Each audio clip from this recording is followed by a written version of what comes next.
我叫姆卡日姆，是移民园区的卫生监督员。为保障员工们的工作环境及饮食健康问题，达到园区内的环境卫生，小到园区内食品餐饮卫生，我每天都会谨慎查看。在这里我开了一家超市，因为本着工作的原因，我会对超市内的每一件商品进行卫生排查，确保顾客们能买到安全卫生的商品。我是超市合伙人，也是一个妻子，2个孩子的母亲。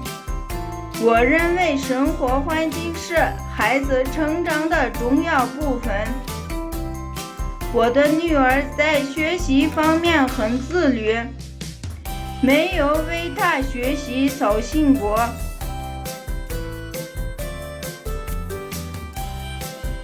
我的儿子对于画画尤为热爱，我也会时不时带他去游乐园，解放他的天性。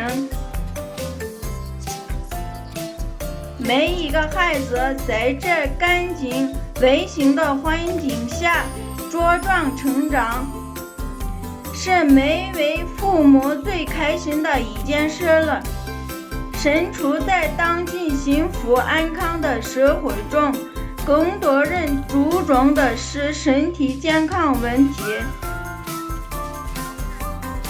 身为卫生监督员的我，要更好地把控环境及食品卫生，为社会尽一份微薄之力。